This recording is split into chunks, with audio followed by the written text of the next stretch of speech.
A millionaire heir ran away from his wedding, but the wedding planner who found him had no idea she was the reason. He could not say, "I do." Adrian Hunt had been adopted twice in his life. He learned one lesson from both. Love was conditional, and he was never enough. He stopped feeling things and became exactly what everyone needed him to be. Perfect son, perfect groom. But perfection has a price. And today, standing in a tuxedo, Adrian realized he could not pay it anymore. Not when the only person who ever loved him for free was standing 3 feet away, holding a clipboard and smiling like she did not recognize him at all. Sophie Martinez checked her tablet for the 15th time that morning. Everything was perfect. The flowers, white roses and peonies, exactly as Victoria Sterling requested. The champagne tower, 12 feet tall, imported crystal glasses, the string quartet, tuning their instruments in the corner. 347 guests would arrive in 2 hours. This was the biggest wedding of Sophie's career. 6 months of planning, every detail flawless. Nothing could go wrong. Sophie walked through the ballroom of the Grand Sterling Hotel, her heels clicking against marble floors. She had planned 239 weddings in 7 years. Every single one ended with, "I do." This one would be no different. At least, that is what she thought. Her assistant Maya rushed over, slightly out of breath. "Sophie, the bride wants to see you." "Now?" "Right now." She said something about the veil not being the right shade of ivory. Sophie closed her eyes for a brief second. "It is the 3rd veil, the one she specifically chose last week." "I know, but she wants you." Sophie grabbed her emergency kit, a small bag filled with safety pins, tissue, and miracles, and headed toward the bridal suite. She had dealt with nervous brides before. Cold feet were normal. Last-minute panic was expected. But something felt different today. Something she could not quite name. She knocked twice on the suite door. Victoria's voice called out, sharp and clear. "Come in." Sophie entered. The room was filled with bridesmaids in pale pink dresses, all gathered around Victoria like a perfectly coordinated army. Victoria stood in front of a full-length mirror, her wedding dress a masterpiece of lace and silk that cost more than Sophie's car. She looked flawless, every hair in place, makeup airbrushed to perfection. But her eyes were cold. Not nervous, not excited, just cold. "Victoria, you look stunning." Sophie smiled warmly, the same smile she gave every bride. Victoria barely glanced at her. "The veil, it is not right." Sophie looked at the veil draped over the chair. It was exactly what Victoria had ordered. Cathedral length, French lace, the precise shade of diamond white. "This is the one you chose. Remember? We looked at 12 samples." "I know what I chose." Victoria's voice was ice. "This is not it." One of the bridesmaids whispered something, but Victoria silenced her with a look. Sophie had learned long ago not to argue with brides on their wedding day. "I will find the original sample and bring it to you," Sophie said calmly. "We have time."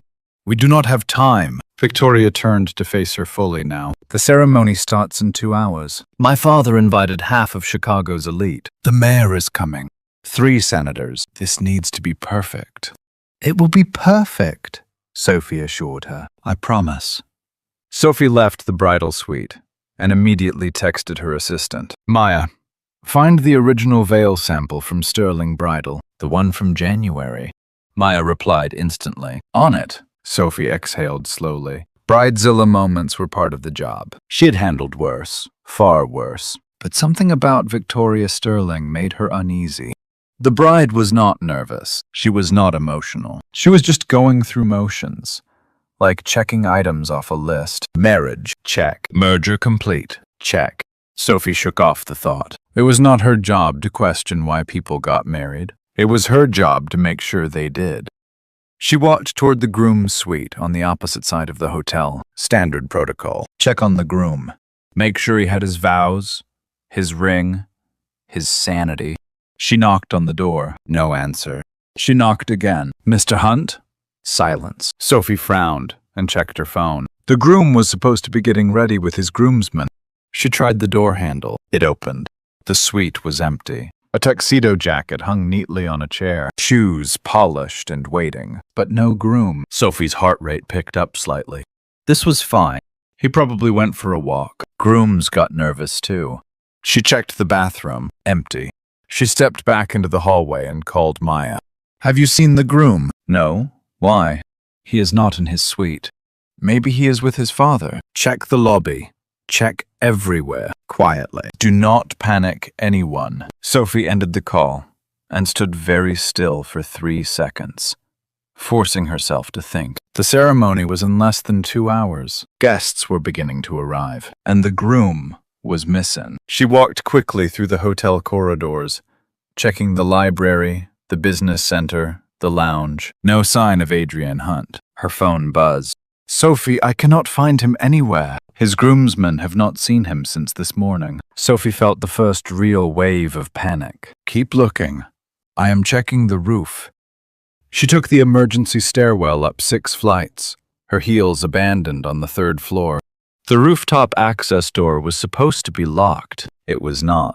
Sophie pushed it open and stepped into blinding sunlight. And there he was, Adrian Hunt, sitting on the edge of the rooftop garden, still wearing his dress shirt and pants, his bow tie undone and hanging loose around his neck. He was not looking at the view. He was staring down at his hands, completely still. For a moment, Sophie just stood there, catching her breath. Then she walked forward, slowly. Mr. Hunt? He did not move. She tried again, softer this time. Adrian? He turned his head, and for the first time, Sophie really looked at him. She had seen him during the wedding planning meetings, of course. Always quiet, always polite, always letting Victoria make every decision. But now, in the harsh daylight, she saw something different. His face was calm, but his eyes were not. They were the eyes of someone who had just made the hardest decision of his life. You should not be up here, Sophie said, keeping her voice gentle. There are 347 people downstairs waiting for you. I know. I counted every single invitation. Sophie moved a little closer, carefully. Then you know you cannot just disappear. He looked at her fully now, and something in his gaze made her stop walking. Watch me, he said. Not angry, not defiant, just certain. Sophie took another step closer, her bare feet cold against the concrete. Mr. Hunt, listen to me. Cold feet are normal. Everyone gets nervous before their wedding. But running away is not the answer. Adrian's eyes were completely calm. I am not running from nerves, Sophie. I am running from a lie. Sophie stared at him. There was something in his voice, something raw. Mr. Hunt, whatever you are feeling right now will pass. Marriage is not about perfect feelings every second. It is about commitment. He smiled, but there was no humor in it. You are right. Marriage should be about commitment. But this wedding is not. It is a merger. Victoria wants Hunt Industries connections. My father wants Sterling Real Estate Holdings. I am just the signature on the contract. Sophie opened her mouth to argue, then closed it. She had suspected this. The complete absence of anything that looked like love. Her phone buzzed. Then again, she could imagine the chaos building downstairs. Even if you are right, that does not change anything. You made a commitment. You cannot just leave people waiting. Adrian stood up slowly. Why not? He asked, his voice still eerily calm. Because it is wrong, Sophie said, frustration bleeding through. Because it will destroy everything. Your reputation, Victoria's life, my business. Adrian looked at her for a long moment. What if I told you I have been living a lie for 18 years? What if this wedding is the biggest mistake I could make, and the only way to fix it is to stop pretending? would you still tell me to go downstairs? Sophie's heart was beating too fast. This was not how this conversation was supposed to go. Mr. Hunt, you are not thinking clearly. Pre-wedding stress makes people feel things that are not real. You should talk to Victoria. Be honest with her. But do not blow up your life because of confusion. I am not confused. I have never been more certain of anything in my life. I cannot marry her. Not today, not ever. And if that destroys everything I have built, then so be it. The rooftop door banged open. Maya burst through, breathless and panicked. Sophie, thank God, she gasped. Victoria is losing her mind. The Hunts are threatening to sue. Photographers are asking questions. You need to come down right now. Sophie looked at Maya, then back at Adrian. He was watching her with an intensity that made her chest tight. Give me 5 minutes, Sophie told Maya. We do not have 5 minutes, Maya said desperately. Maya, please. Just 5 minutes. Maya hesitated, then nodded and disappeared back through the door. Sophie turned to Adrian. What do you want from me? She asked quietly. Help me, just for 48 hours. Let me disappear. Let me figure out how to end this without destroying everyone. After that, I will face whatever comes. But right now, I need time. And I need your help. Sophie should have said no, should have walked away, should have protected her career. You are insane, she said. This is the biggest client of my career. If I help you, I lose everything. I know, Adrian said. And I will pay you.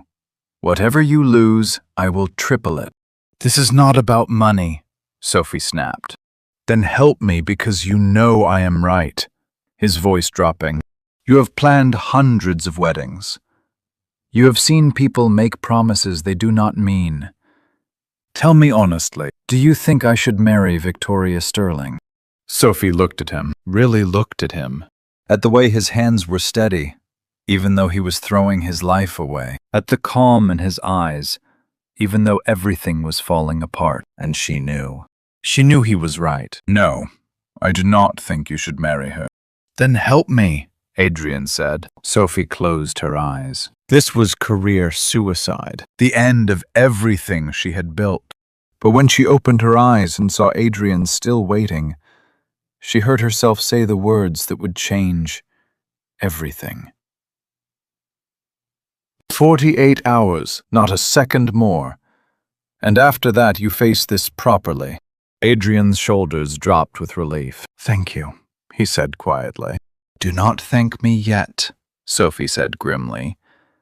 We still have to get you out of here without anyone seeing you. She pulled out her phone and texted Maya. Tell them the groom had a family emergency. Buy me 30 minutes. Maya's response was immediate. What kind of emergency? I do not know, Sophie typed quickly. His grandmother fell. Anything. Just stall.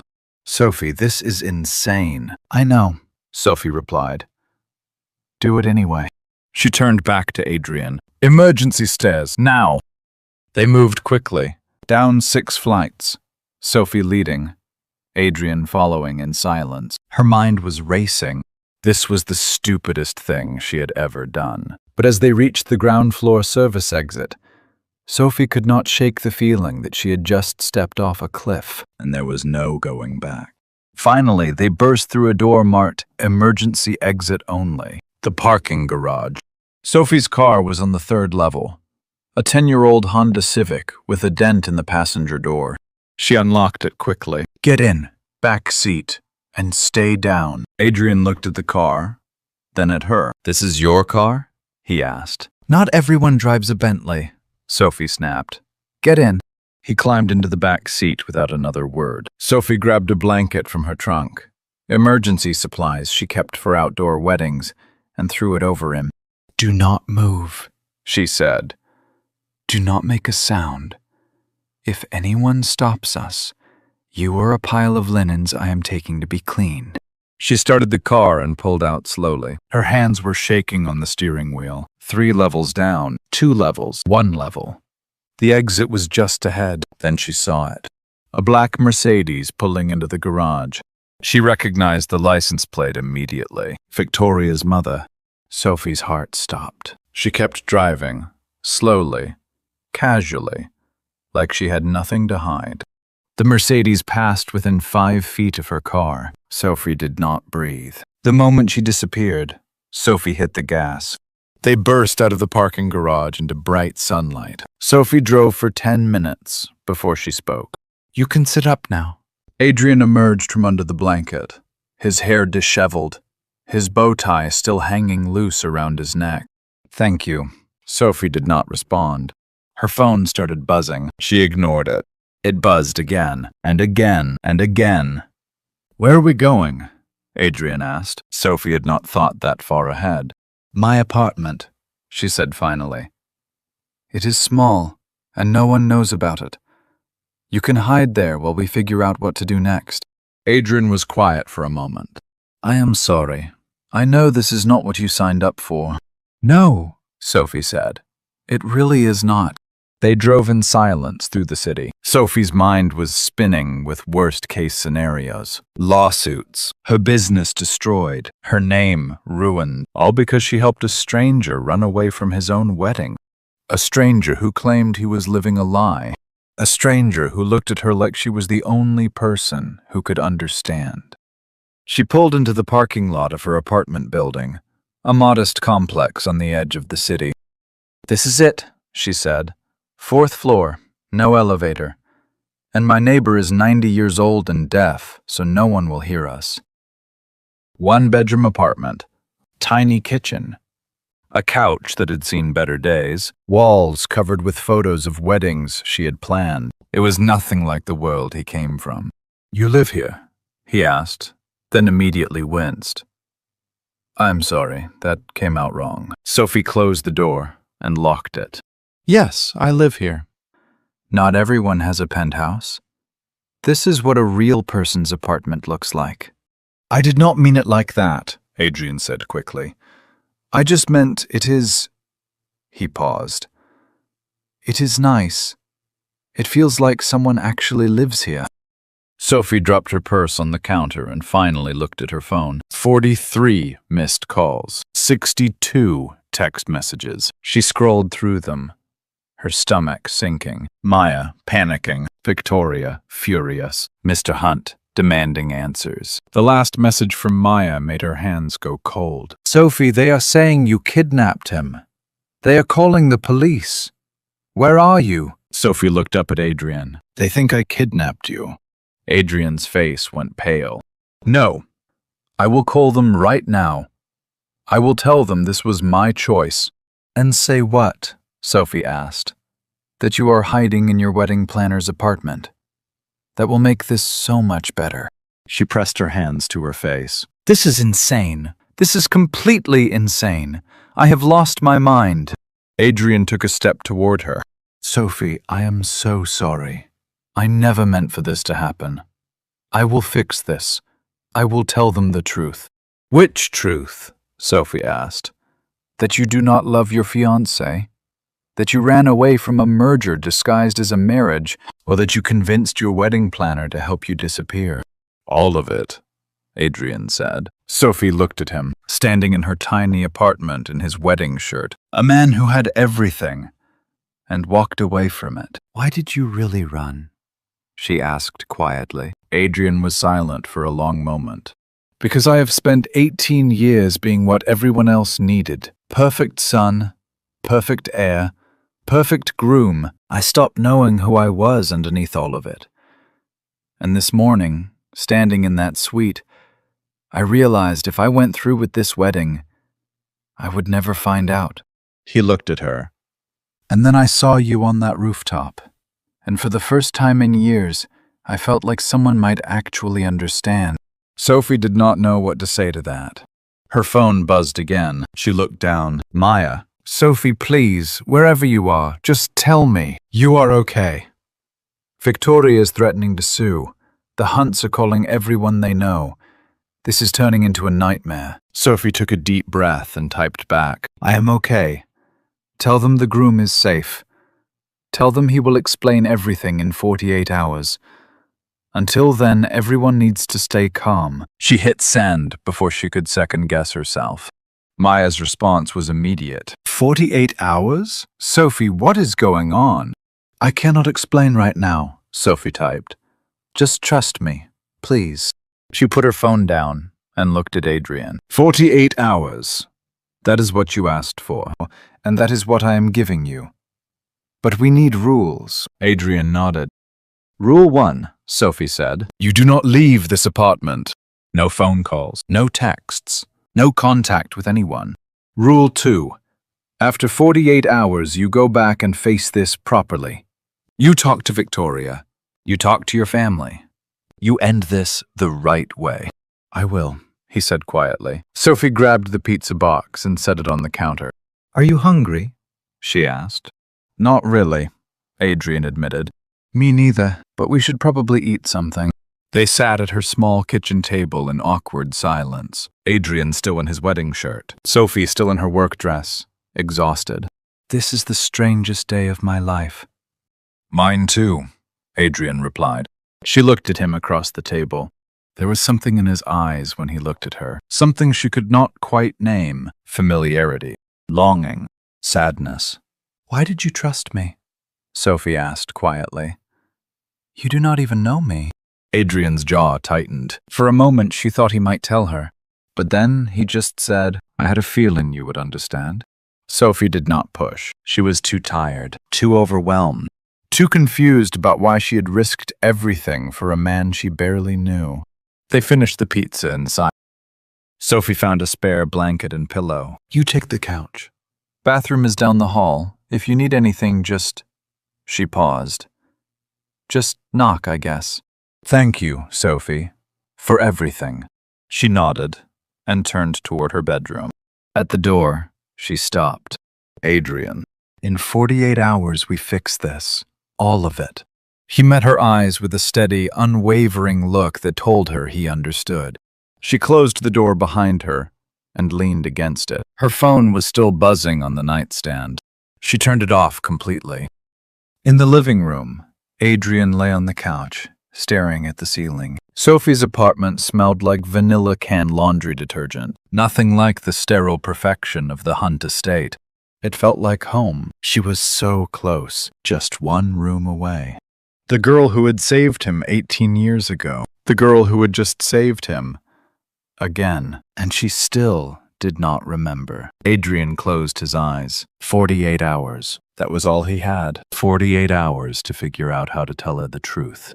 That he had loved her since he was 10 years old. And that running away from his wedding had nothing to do with Victoria. And everything to do with her. Sophie's alarm went off at 7 in the morning. She hit snooze twice before finally dragging herself out of bed. Her eyes felt like sandpaper. She had barely slept. Every time she closed her eyes, she saw Victoria's cold stare. The chaos at the hotel, the end of her career playing on loop. She pulled on a robe and shuffled toward the kitchen, desperately needing coffee. Then she stopped. Adrian was already awake. The couch was perfectly made, blanket folded with military precision, and he was standing at her stove, cooking. Sophie blinked, trying to process the scene. You are up. Adrian turned, a spatula in his hand. He had rolled up his sleeves. His wedding shirt wrinkled, but still somehow elegant. I am used to 5 in the morning, father's orders. Habits are hard to break. Sophie moved closer. You are cooking. Adrian smiled slightly. Surprised. Rich people can use a spatula, you know. Sophie shook her head, still half asleep. What are you making? French toast, I hope you do not mind. I found eggs and bread. I figured we should eat something that is not leftover pizza. Sophie sat down at the small kitchen table, watching Adrian move around her kitchen like he belonged there. It was surreal. Yesterday, he was a runaway groom. Today, he was making her breakfast. Coffee? Sophie nodded gratefully. Please. He set it in front of her. Black. Then hesitated. I do not know how you take it. Black is fine. Sophie wrapped her hands around the warm mug. She took a sip and felt slightly more human. Adrian plated the French toast and brought it to the table. Sophie took the first bite. This is really good. Where did you learn to cook? YouTube. When I was 16, my father decided I needed to be self-sufficient. Sent me to live alone for a summer. No staff, no help. I either learned to cook or starved. Sophie looked up at him. That is kind of sad, actually. Adrian shrugged. It taught me what I needed to know, that I was always going to be alone, unless I was useful. There was something in his voice, something hollow. Her phone buzzed on the counter. She ignored it. It buzzed again. Adrian glanced at the phone. Sophie, you should check that. 27 new messages, 15 missed calls, all from Maya. Sophie, please call me. The Sterlings are threatening to sue for breach of contract. Mr. Hunt called. He sounds furious. Victoria gave an interview to the press. She said you were obsessed with Adrian. Where are you? Sophie sat back down heavily. They are saying I was obsessed with you. That I sabotaged the wedding because I wanted you for myself. His brows snapped together in a sharp, that is insane. Her phone rang. Maya's name flashed on the screen. Sophie finally answered. Maya's voice was frantic. Sophie, you are being accused of kidnapping. The police might get involved. Where are you? What is happening? I cannot explain right now. Did you tell everyone what I asked in the message last night? She waited, breath held. Good. Then tell them to wait. She glanced at him. 36 more hours, please. 36 hours! Maya practically shouted. Sophie, you have lost your mind. You need to come back right now and fix this. Sophie looked at Adrian across the table. He was watching her with those dark eyes, guilt written all over his face. I cannot. I made a promise, and I am keeping it. She hung up before Maya could respond. He stood up abruptly. I will go back right now. I will face them. Her mouth opened. Yes, she thought. Go fix this. Make it stop. But the words that came out were different. You can fix it in 36 hours just as easily as you can fix it now. The damage is already done. One more day will not change anything. Adrian froze. He turned to look at her. Something unreadable in his eyes. His jaw tightened like he was holding something back. He did not take his eyes off her. He slowly let out a breath, his voice steady and unwavering. Even if it cost you everything. Even then. An almost disbelieving laugh slipped out of her, as if she couldn't quite believe she meant it. The French toast was getting cold. Outside, the city was waking up, while Sophie's world was falling apart. Over the next hour, her phone did not stop. Sophie turned her phone off completely. Neither of them said anything about the avalanche waiting outside. Adrian looked at her like she was something rare, something he could not quite believe was real. You are remarkable. Sophie almost smiled, despite everything. I am unemployed, but thank you. Adrian sat down next to her instead of across from her. Closer now. The morning light came through the window. For a moment, neither of them spoke, just sat there. Two people, hiding from the world. Tell me about you. You know about my disaster of a life, but I do not know anything about yours. Sophie took a sip of coffee. There is not much to tell. I doubt that. My parents immigrated from Mexico when I was 5. They opened a restaurant on Maple Street. I was supposed to be a lawyer, but I hated it. So I became a wedding planner instead. Sophie shrugged. That is the short version. Adrian leaned in slightly. And your own wedding? Do you plan that too? Sophie laughed softly. I do not have time for dating. I am too busy planning everyone else's love story. Adrian's expression softened. That is sad. Sophie tilted her head. Is it? I get to see people at their happiest. That is enough for me. But you deserve your own happiness, not just witnessing other people's. Sophie looked at him. There was something intense in the way he was watching her, something that made her heart beat faster. Maybe. But right now I am focused on surviving the next 36 hours. Adrian nodded slightly, as if turning something over in his mind, then spoke carefully. Sophie, there is something I need to tell you about why I really ran.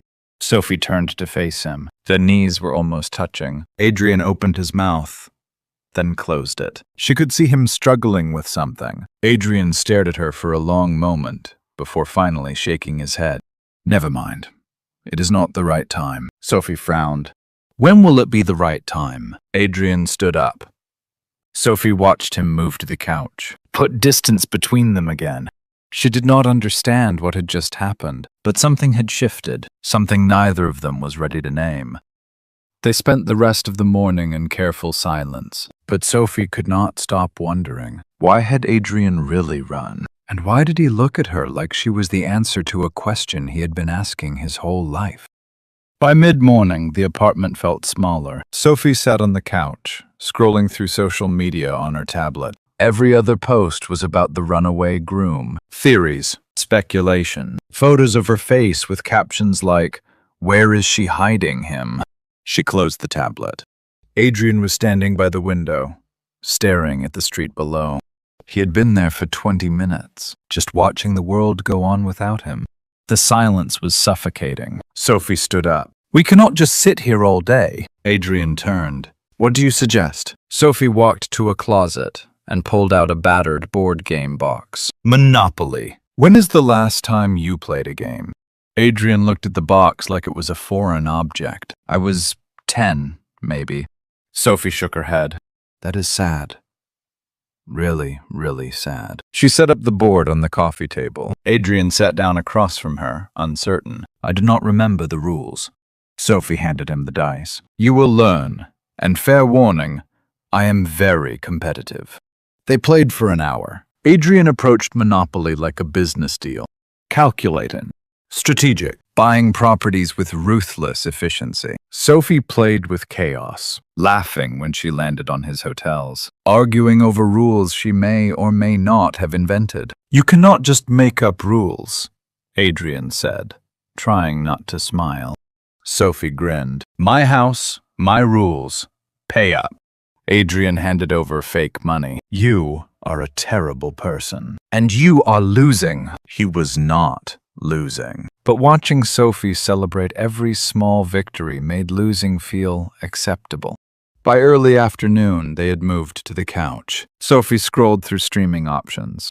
What do you want to watch? Adrian shrugged. I do not watch much television. Of course you do not, Sophie muttered. Okay, romantic comedy it is. You need to see how normal people fall in love. She picked a movie, something light and predictable. 20 minutes in, Adrian glanced at her. Do people really fall in love like this? Sophie looked at him. In movies, yes. In real life, it is messier. How so? Real love is not a montage set to music. It is awkward conversations and bad timing, and choosing someone, even when it is inconvenient. She looked back at the screen. But the movies are nice. They let us pretend it is easier than it is. Adrian did not respond, but he moved slightly closer on the couch. By evening, Sophie's stomach was growling. I need real food, she announced, standing up. Not more pizza. Actual food. Adrian followed her to the kitchen. What are you making? Spaghetti, if you think you can handle helping me. I can handle it. Sophie pulled out ingredients. Adrian watched her move around the small kitchen with easy familiarity. She handed him a tomato. Chop this.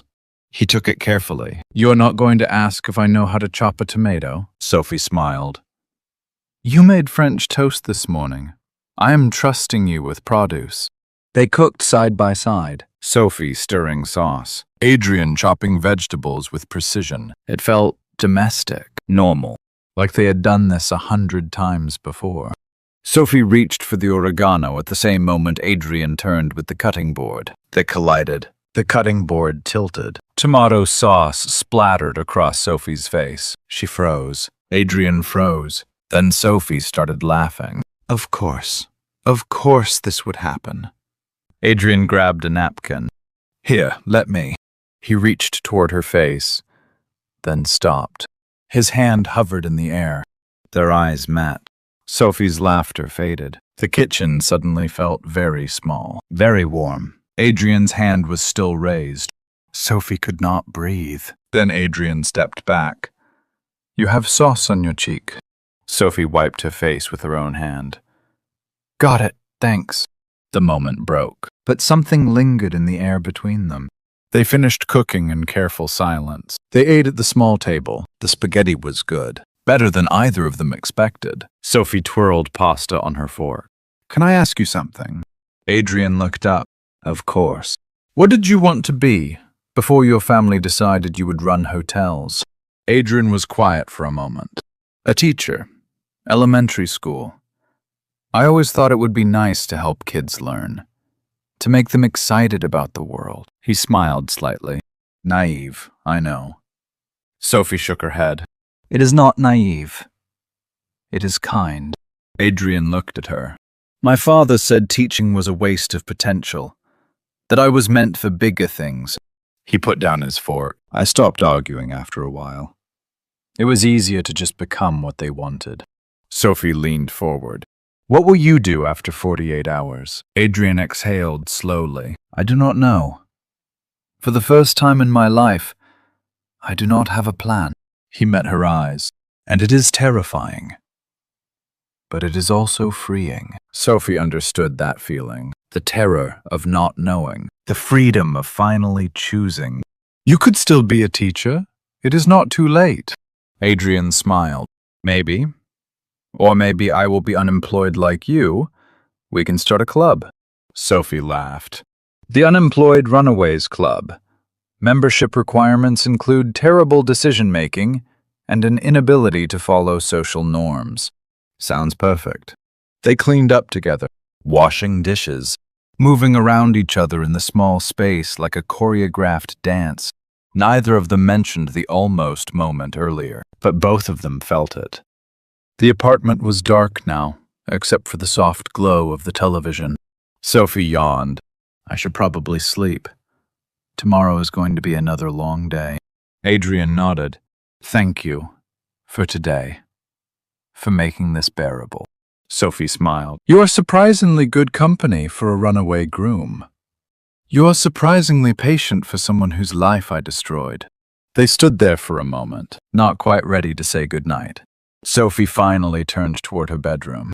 "Adrian," she said from the doorway, "that thing you wanted to tell me earlier, about why you really ran." Adrian's expression shifted. "When you are ready, I will listen." Adrian stood alone in the dark living room. He wanted to tell her, wanted to say that he had been in love with her for 18 years, that she was the reason he could not marry Victoria, that finding her again was the only good thing that had ever happened to him. But the words stayed trapped in his chest. Not yet. Not when she still did not remember. The second morning felt easier, like they had done this before, like hiding from the world was almost normal now. Sophie made coffee. Adrian made toast. They sat together in comfortable silence, both pretending they had more than 7 hours left. Sophie smiled at something Adrian said, a small joke about burning the toast. It felt domestic, safe, like they could stay in this bubble forever. Sophie turned on the television. The screen lit up with the morning news, and her world shattered. Breaking news in the Adrian Hunt disappearance case.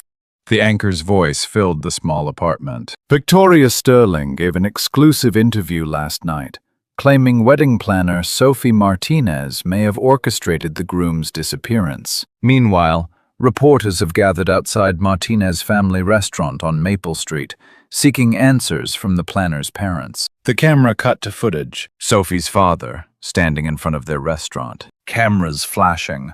Microphones thrust in his face. Her mother visible through the window, clearly upset. The family restaurant that had taken years to build, surrounded by chaos. Sophie's coffee mug slipped from her hand. It hit the floor, shattered. She did not notice. No. Adrian stood up. Sophie. No, not my parents. not the restaurant. Sophie scrambled for her phone, turned it on with shaking hands. The screen exploded with notifications. 43 missed calls from Maya, 27 from unknown numbers, texts from reporters, threats from strangers, and 3 missed calls from Papa. Sophie dialed. Her hands were shaking so badly she almost dropped the phone. It rang once, twice. "Papa," she said the moment he answered. "Papa, I am so sorry." Her father's voice came through, tired and worried. "Mihika, what is happening? The reporters, they are everywhere. Your mother is crying. They are saying terrible things about you." Sophie's throat closed. "Is the restaurant okay?" "We closed today. Too many people. Too many cameras." "Sophie, where are you? Are you safe?" "I am safe. This will be fixed today, I promise. Please do not worry." "Sophie, how can we not worry? They are saying you kidnapped someone, that you destroyed a wedding. What is happening?" Sophie closed her eyes. "I will explain everything soon. I just need a few more hours. Please, Papa, trust me." "We trust you, Miiha. We always trust you. But we are scared." "I know. I am so sorry. I love you." She hung up before he could ask more questions, before her voice could break completely. The phone dropped from her hand. Sophie stood very still, staring at nothing. Then her knees gave out. She sat down hard on the floor. Adrian moved toward her. "I did not think," her voice cracked. "I did not think they would go after my parents." Tears started falling. She tried to stop them. "I can handle people hating me. I can handle losing my business. But that restaurant, my parents worked so hard. They gave up everything to build that place. And now," her voice broke completely. Sophie put her face in her hands and cried. Adrian stood frozen, watching Sophie break, knowing he had caused it. Every tear was his fault, every consequence his doing. He had been selfish from the beginning, asking her to help him, asking her to hide him, asking her to risk everything. And she had, without hesitation. And now her parents were paying the price. Adrian knelt down in front of her, not touching, just close. "Sophie." She did not look up. "This is my fault. All of it. Your business, your reputation, your parents, everything. I did this to you." Sophie shook her head, but did not speak. "And I have no right to ask you for anything else. I know that. I know I have been selfish from the beginning." He took a breath. "But I'm going to be selfish one more time." Sophie looked up, her face wet with tears. "We have 7 hours left. 7 hours before I have to face everything. Before you have to face everything." Adrian's voice was quiet, raw. "And I know I should let you go right now. I should walk out that door and end this. But I cannot." He met her eyes. "So I am asking one last selfish request. Can we have a few more hours? A few normal hours, where we are not runaway grooms and ruined planners, where we are just two people, just for a little while, before it all ends." Sophie stared at him, tears still streaming down her face. She should say no, should tell him to leave, should start fixing the mess he had made. But she did not want to, not yet. "Where would we even go?" Adrian exhaled, relief flooding his face. "Anywhere you want. Show me your world." Sophie wiped her face with the back of her hand. "Okay. Okay? A few hours. Normal. No phones, no news, just..." She almost smiled through the tears. "Just two very stupid people pretending everything is fine." Adrian's expression softened. "I can do that." Sophie stood up slowly. Adrian stood with her. For a moment, they just looked at each other. Then Adrian moved closer, slowly, giving her every chance to pull away. She did not. His arms wrapped around her, and Sophie let herself be held, let herself cry into his shoulder. For her parents, for her ruined life. for the impossible situation she had walked into. Adrian held her tightly. "I am so sorry," he whispered into her hair. "I am so sorry." They stood there for a long time, until Sophie's tears stopped, until her breathing steadied, until she pulled back and looked at him. "I need to change," she said quietly. "Take your time." Sophie went to her bedroom. Adrian turned off the television, cut off the news anchor mid-sentence, cut off the footage of Sophie's parents, cut off the reminder of what they had done. He sat on the couch and put his head in his hands. 7 hours. 7 hours before he had to face his father, Victoria, the media, the consequences. 7 hours before Sophie had to face the same. 7 hours left with the only person who had ever made him feel real. He was going to make them count. Sophie came out of her bedroom 15 minutes later. She had changed into jeans, a sweater, and a cap, washed her face, put herself back together, but her eyes were still red. "Ready?" Adrian asked. Sophie nodded. "Where to first?" "There is a park about 10 blocks from here. I used to go there when I needed to think. It has a view of the city." "Sounds perfect." They walked to the door together. Sophie grabbed her keys. Adrian grabbed his jacket. They both left their phones behind. For the next 7 hours, the world did not exist. It was just them. And whatever came after, they would face it when the time came. But not yet. Not now. They could not just walk around the city. Adrian's face had been on every news channel for 2 days. Sophie pulled into a shopping center parking lot. "Stay here. I will be right back." She disappeared into a department store. Adrian sat in the passenger seat, watching people come and go. Normal people, with normal problems, living normal lives. 15 minutes later, Sophie returned with a shopping bag. She tossed it to him. "Put these on. We cannot have you recognized out there." Adrian pulled out jeans, a gray hoodie, a baseball cap. He looked at Sophie. "This is very different from a tuxedo." Sophie smiled. "That is the point. Now change." The clothes felt strange, soft, worn in, nothing like the tailored suits he had worn his entire life. "You look..." She paused. "You look like a normal person." Adrian pulled the cap lower. "Is that good or bad?" "Good. Really good, actually." She started the car. They drove in silence through the city. Past buildings Adrian recognized. Hotels his family owned. Offices where he had spent countless hours. All of it felt like another lifetime now. Sophie pulled into a small parking lot next to a park. "Riverside Park," she said. "Not many people here this time of day." They walked side by side along a path.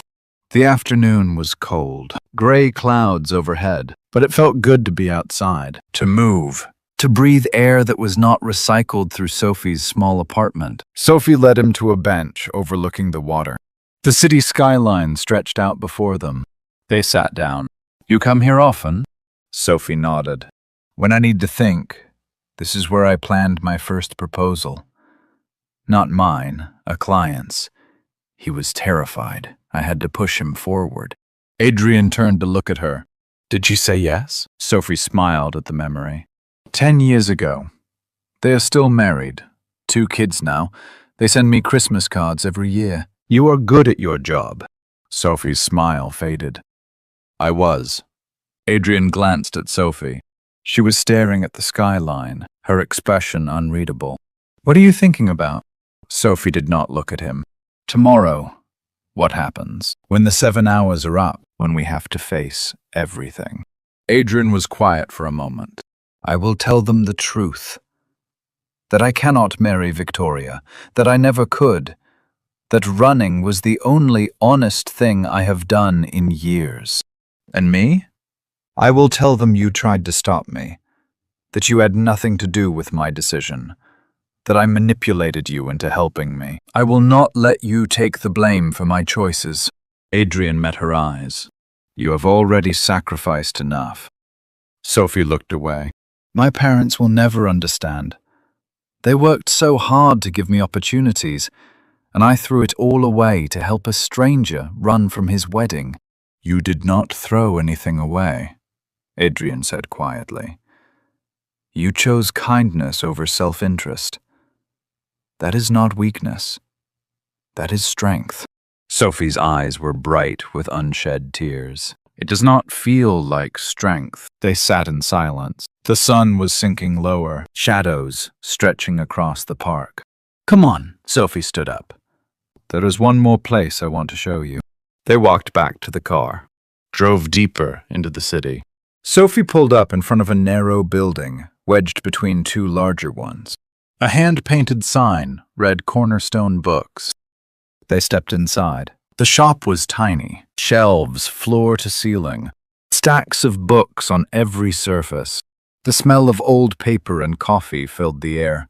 An elderly man sat behind the counter reading. He glanced up, nodded, went back to his book. Sophie led Adrian through the narrow aisles. I used to come here when I was in law school, she said softly. It was the only place that felt quiet. Adrian moved toward a section in the back. Philosophy. His hand traced the spines. Camus. Sartre. Kierkegaard. Sophie came up beside him. You read philosophy? Adrian pulled out a worn copy of The Stranger. My father thought it was useless, so I read it in secret. The existentialists, they wrote about living authentically, about choosing your own meaning. He looked at the book in his hands. I thought if I read enough, I would figure out how. Sophie watched him. Did you? Adrian put the book back on the shelf. Not until 2 days ago. They browsed in silence. Adrian in philosophy. Sophie drifting toward the cooking section. She pulled out a book on Mexican cuisine, opened it. Her mother's restaurant used some of these recipes, passed down through generations. Simple food, made with love. She closed the book gently. Put it back. Adrian found her a few minutes later. Ready to go? Sophie checked her phone. 5:30. There is one more place I want to take you. Where? Sophie hesitated. My parents' restaurant. It is closed today. We can go inside. I have keys. Adrian studied her face. Sophie, are you sure? No, but I want you to see it. I want you to understand why this matters so much. Okay. They drove across the city as the sun started to set, back toward the neighborhood where Sophie grew up. Sophie's hands were tight on the steering wheel.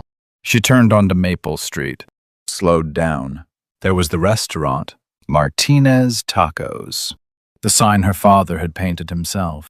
The windows dark. No reporters now. Just an empty street. An empty building. Sophie pulled into the alley behind the restaurant. This is where it all began, Sophie said quietly. This street, this restaurant. My whole life started here. Adrian looked at the building. Something in his chest tightened. He knew this place. He had lived next door, 18 years ago, in the house that no longer existed, replaced by an apartment complex. But the restaurant was still here, still standing. She unlocked the back door. They stepped inside. The kitchen was dark, cold. The smell of spices lingered in the air. Sophie turned on a single light over the stove. My father rebuilt this kitchen 3 times, she said, always making it better, always trying to perfect his recipes. She ran her hand along the counter. My mother used to let me help on weekends. I would chop vegetables, wash dishes, anything to feel useful, she smiled. I thought I would work here forever. I thought this was my future. What changed? I grew up. I wanted to make my parents proud. So I tried to be what they wanted. A lawyer, successful, respectable. She turned to face Adrian. But I was miserable. Just like you were miserable trying to be what your family wanted. Sophie let out a small, wry smile, as if to show she was fine, then pushed herself into motion. Sophie moved around the kitchen with practiced ease, chopping cilantro, warming tortillas, seasoning meat the way her father taught her. Her mother's recipes memorized by heart. Adrian sat at the counter watching. Not the food. Her. The way she tilted her head when concentrating. The way she hummed softly without realizing. The way she belonged in this space. He was memorizing her. Every movement. Every expression. Sophie set down her knife. You're staring. Adrian blinked. Sorry. Sophie smiled slightly. Do I have something on my face? Or are you just trying to memorize my cooking techniques? Adrian's voice was quiet. Something like that. Their eyes held for a moment. Sophie looked away first, her cheeks warming. Well, stop it. You are making me nervous. I might burn something. Adrian's lips curved. Cannot have that. But he did not stop watching. And Sophie did not ask again. She plated the tacos. Simple. Perfect. The way her father made them. They sat across from each other at a small table. Sophie had found candles in the storage room. The only light in the dark restaurant. They ate slowly, not talking, just existing together. Outside, the city moved on. Cars passing. People living their lives. But in here, time had stopped. Adrian broke the silence. This is incredible. Sophie smiled. My father's recipe. Will they reopen? Sophie's smile faded. I do not know. Depends on how much damage was done. How many customers we lost. Adrian set down his taco. I will make it right. You cannot promise that. I can try. Sophie looked at her phone. The screen glowed in the dim light. An hour and a half left. Then everything would end. It is getting late. Adrian nodded. I know. We should probably start heading back. Adrian's hand tensed on the table. Not yet, please. Just a few more minutes. Sophie's voice softened. Okay, a few more minutes. Adrian looked at her across the candlelight. This was his last chance. To tell her the truth. To explain everything. To say the words he had kept buried for 18 years. He took a breath. Can I tell you something? A story? Sophie nodded. There was a boy, 5 years old. He thought he finally had a family. Adrian's voice was steady but quiet. But when he turned 6, everything changed. They had their own child, a real one, and he became unnecessary. Sophie leaned forward slightly. Adrian, he continued. He lived next door to a girl. She had the brightest smile he had ever seen. She would climb over the fence with cookies. She would make him laugh when he forgot how. Adrian met her eyes. For 5 years, she was the only reason he wanted to wake up. Sophie's expression began to change, something shifting behind her eyes. Then one day he was gone, sent away, and he never got to say goodbye.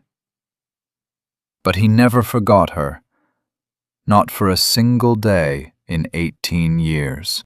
Sophie's hand went to her throat. Her voice came out barely above a whisper.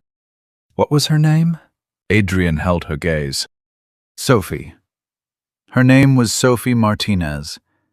She lived on Maple Street, number 1247.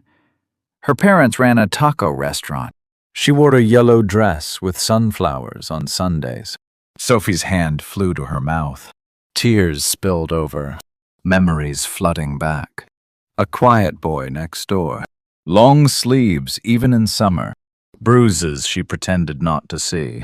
Cookies passed over the fence. A yellow dress her mother made. The day she came home, and he was gone.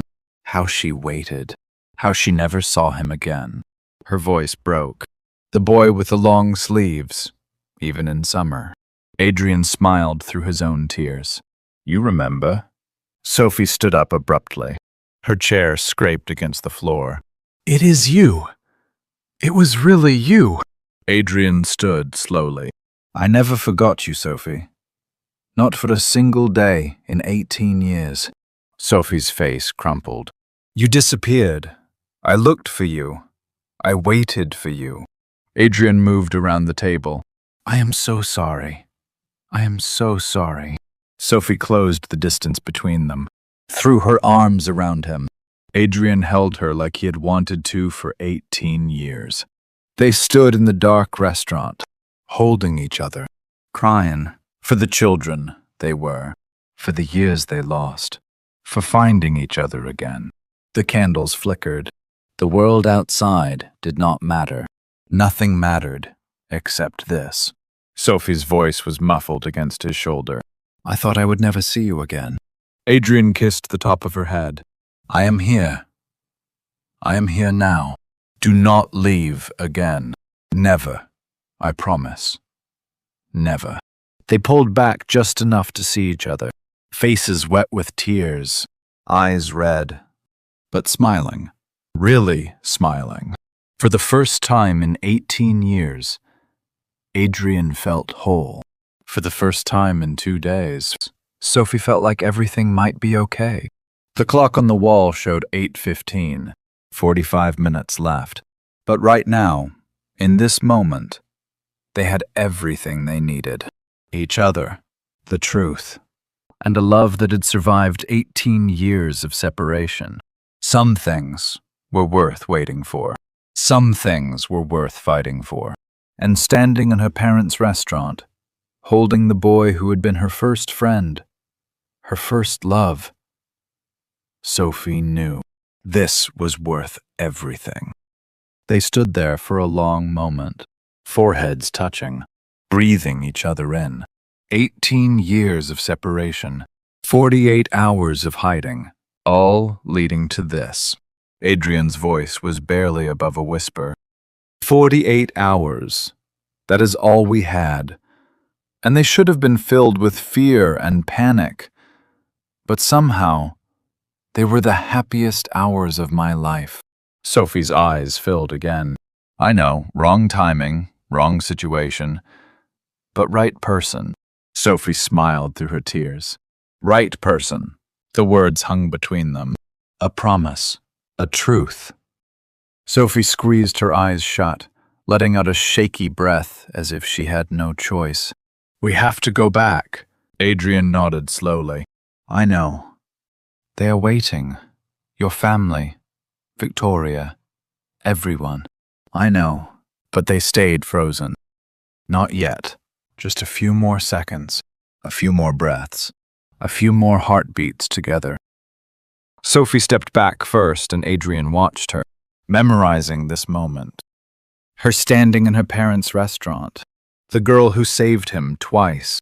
I should clean up, Sophie said with a soft, weary sigh. Adrian reached out, his thumb gently brushing along her cheek. Let me help. They moved around the kitchen with nothing but their thoughts, blowing out candles, wiping counters. Ordinary actions. Extraordinary moment. Sophie locked the restaurant door behind them.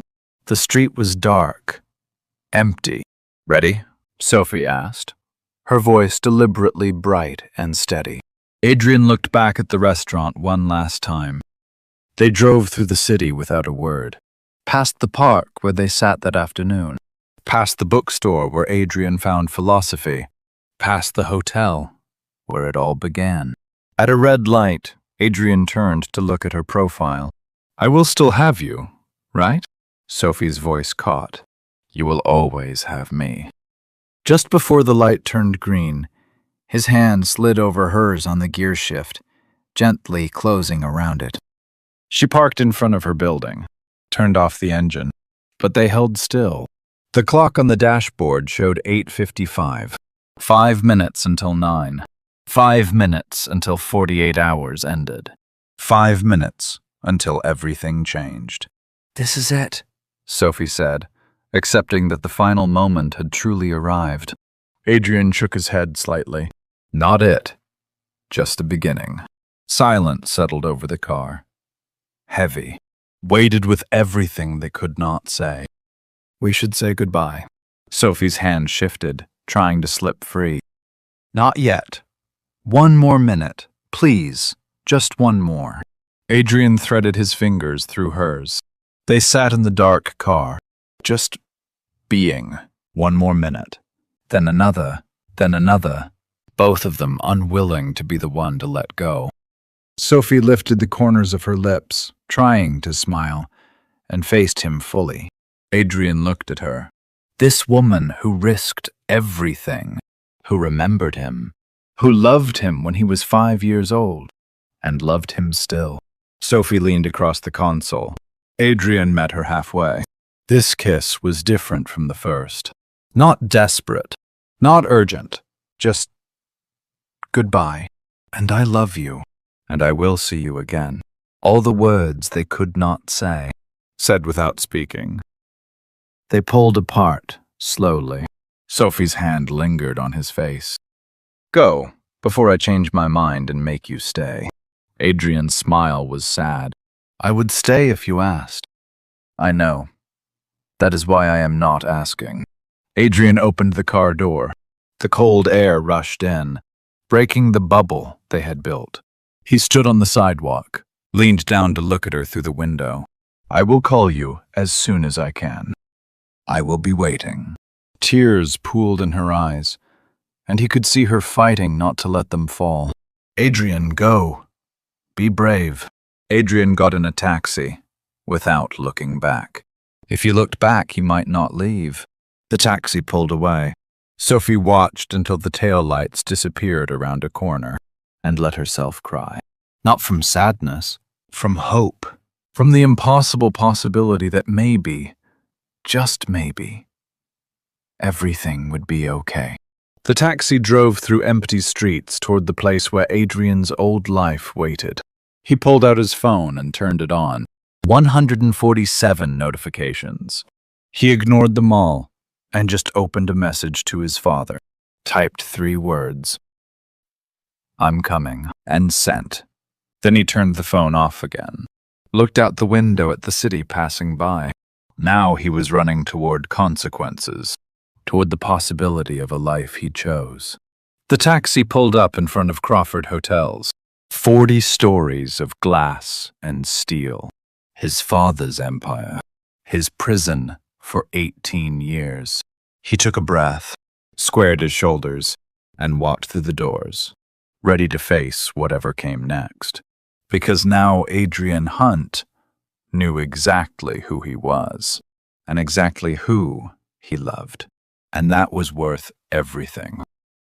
What happened in the lobby of Crawford Hotels that night became the story everyone talked about for weeks. The runaway groom who chose love over money. The billion-dollar wedding that never happened. The merger that fell apart. Adrian's father disowned him, froze his trust fund, removed him from the company. Victoria's family threatened lawsuits that never materialized because Victoria admitted the truth. She had never wanted the marriage either. She had someone else, someone her family would never approve. And now, like Adrian, she was free to choose. The media called it the scandal of the year. Adrian called it the best decision of his life. By morning, he had nothing. No money, no family, no plan, just a phone in his pocket, and Sophie's number on the screen, ready to dial. Adrian stood outside Sophie's apartment building, phone in his hand, her number on the screen. He pressed call. It rang once, twice. Sophie's voice answered. Hello? I am coming to you.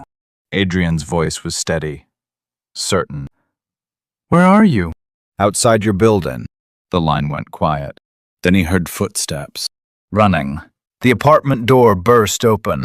Sophie appeared at the top of the stairs. She ran down the stairs. Adrian hurried toward her, closing the distance. They collided, held each other. I thought you might not come back. Sophie's voice was muffled against his shoulder. Adrian pulled back to look at her. I will always come back to you. He kissed her. Soft at first, then deeper. Sophie's hands found his face, his hair, pulling him closer. Adrian lifted her. She wrapped her legs around him, never breaking the kiss. He carried her to the bedroom, laid her down gently. The moonlight through the window painted her skin silver. Adrian looked at her, the woman he had loved for 18 years. Sophie reached for him. Come here. Adrian went, They came together slowly, carefully, like they had all the time in the world. His hands learned the curve of her waist, the softness of her skin. She gasped when he kissed her neck, her collarbone, the space between her ribs where her heart beat fast. Sophie pulled him closer, whispered his name. He answered by kissing her, touching her, showing her with his hands what words could not say. When they finally moved together, it felt like coming home, like every moment of the last 18 years had led to this. Sophie's fingers dug into his back, her breath hot against his ear. Adrian buried his face in her neck, breathed her in, vanilla, and something uniquely her. They moved in rhythm, slow, then faster, then slow again, building, breaking, building again. Sophie said his name like a prayer. Adrian said hers like a promise. After, they lay tangled together, skin to skin, heartbeat to heartbeat, neither speaking, just breathing. Sophie's head on his chest, Adrian's arms around her, her fingers tracing patterns on his ribs, his hand stroking her hair. Eventually, Sophie's breathing deepened, slowed. She fell asleep. Adrian stayed awake, watching her, memorizing the way she looked in the moonlight. Peaceful, beautiful, his.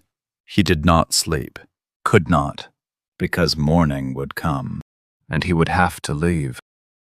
When the sun rose, Adrian slipped out of bed carefully. Sophie did not stir, exhausted from everything, the emotions, the confessions, the night they shared. He pulled the blanket over her bare shoulder, kissed her forehead, then went to the kitchen. He made breakfast, simple, with care. The smell of coffee filled the apartment, warm, comforting. Sophie woke to sunlight and the sound of movement in the kitchen. For a moment, she forgot. Then she remembered everything. She smiled, touched her lips where he had kissed her, felt the pleasant ache in her body. Proof it had not been a dream. She pulled on his shirt, the one he had worn yesterday. It smelled like him. Walked to the kitchen. Adrian stood at the stove, shirtless, jeans riding low on his hips. "Good morning." Sophie crossed to him, wrapped her arms around him from behind, pressed her cheek to his bare back. "Good morning." They stood like that, feeling each other's warmth. They ate breakfast together at the small kitchen table, the morning light streaming through the window. They talked about small things, the weather, the coffee, anything but what they both knew was coming. After they finished eating, Sophie started clearing the plates. Adrian caught her hand, pulled her onto his lap.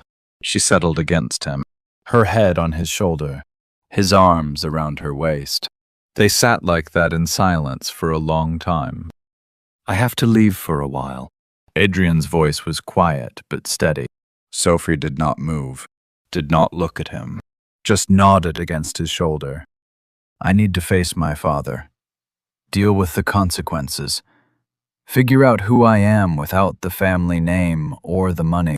Sophie's hand found his, threaded their fingers together. "How long?" "I do not know.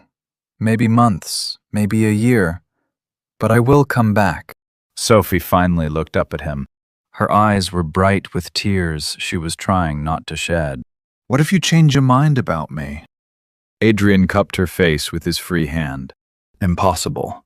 There has not been a single moment in my life when I didn't love you. Loving you is the most natural thing in the world to me. And that's why I can wait however long it takes to love you the right way." He leaned down and kissed her forehead, then her eyelids, then her cheeks, then finally her lips. "Come back to me." Sophie's voice broke as her hands fisted in his shirt. "I promise. I will come back better and stronger. Someone who chose his own path." "Promise?" "I promise." When Adrian finally let go, Sophie walked him to the door. He pulled on his jacket, ready to face whatever waited outside. But at the threshold he turned back and pulled her close one more time. This kiss was different from all the others. Not desperate or urgent, but a vow. His lips moved against hers slowly and tenderly, as if memorizing the shape of her mouth and the taste of her. Sophie's hands tangled in his hair and held him there for just a moment longer. When they finally broke apart, both had tears streaming down their faces. "I love you." Adrian's voice was rough with emotion. "I love you too. And I'll be fine, so don't worry about me." Adrian smiled through his tears and kissed her once more, quick and sweet, then turned and walked down the hallway without looking back, determined to never let her slip from his life again, to become someone worthy of her. A year slipped by, quietly. Sophie rebuilt her business from the ground up. Smaller clients at first, then bigger ones. Word spread about the planner who stood by her principles, who chose integrity over money. Her calendar filled. Her parents reopened the restaurant. Customers came back, slowly at first, then in crowds. Sophie was successful, respected, but something was missing. Adrian spent the year in South America, building a school in a village that had none, teaching children who had never held a book. He was happy, truly happy. For the first time in his life, he was doing something that mattered. Not for money, not for status, just because it was right. But every night he thought of Sophie, wondered if she was thinking of him too. On a Saturday morning in June, Sophie drove to a beach resort 2 hours outside the city. Another wedding, another venue check. The bride had been specific. Sunset ceremony. Ocean view. Everything perfect. Sophie walked through the resort with a clipboard. The groom was late for the rehearsal. Sophie checked her watch. 15 minutes. 20. She was starting to get annoyed. Another groom who did not take this seriously. Another bride who would panic. Sophie turned toward the ceremony space, ready to make apologies. Then she stopped. A man stood at the altar. Tall, wearing casual clothes, a button-down shirt, jeans, not a tuxedo, but she would know him anywhere. Adrian. Sophie's clipboard slipped from her hands. Hit the sand. She stood frozen. Adrian turned, saw her, smiled. That same smile from a year ago. "You have got to be kidding me." Sophie's voice came out strangled. Adrian walked toward her. "Surprise?" "Sophie, I spent a year becoming the man who deserves you. I built a school. I faced my family. I learned to be free. But I was never complete without you." Sophie's eyes filled with tears. "You are the groom?" Adrian nodded. "But there is no bride." "What?" "This whole wedding," he gestured around them. "It is fake. I hired actors, booked the venue, created an entire event just to get you here." Sophie stared at him. "You faked a wedding to see me. I could not think of another way to guarantee you would show up." Adrian's smile turned nervous. "Was that too much? I should have just called, but I wanted." Sophie grabbed his shirt and pulled him down. She kissed him hard. Adrian froze for half a second, then wrapped his arms around her and lifted her off the ground. They broke apart, laughing and crying at the same time. Sophie hit his chest lightly. "You are insane." Adrian grinned. "I learned from the best." "This must have cost a fortune." He shrugged. "Worth every penny." Adrian set her down, but kept his arms around her waist. "I missed you." Sophie's voice broke. "I missed you too. Every single day." "Then why did you wait a year?" Adrian brushed a tear from her cheek. "Because I needed to be ready. I needed to prove to myself that I could stand on my own, that I was not running to you. Because I had nowhere else to go. I needed to choose you freely." He cupped her face in both hands. "And I do. I choose you. Today, tomorrow, every day for the rest of my life." Sophie was crying fully now, with happy tears streaming down her face. You really built a school? Adrian nodded. I really built a school. And you are teaching? He smiled. 3rd grade. They are terrifying and wonderful. Sophie laughed through her tears. You did it. You found your dream. Adrian pulled her closer. No, I found half of it. The other half was always you. Some love stories begin with a first glance. Others begin with a yellow dress and cookies over a fence. Sophie and Adrian's story began when they were 5 years old. It took 18 years and 48 hours to find each other again. But some things are worth waiting for. Some things are worth running from. And some things are worth choosing every single day. 2 years later, Sophie planned another wedding, this time her own, in her parents' restaurant, with tacos instead of champagne, and a groom who showed up early. Because Adrian Hunt had learned something important. When you find the person who makes you brave, you hold on tight, and you never, ever run away again. Thank you for listening to today's story. Did you enjoy Adrian and Sophie's journey? Please leave a like and a comment below. I'd love to hear from you. And don't forget to turn on notifications. I have so many more stories waiting for you. Your support makes these stories possible.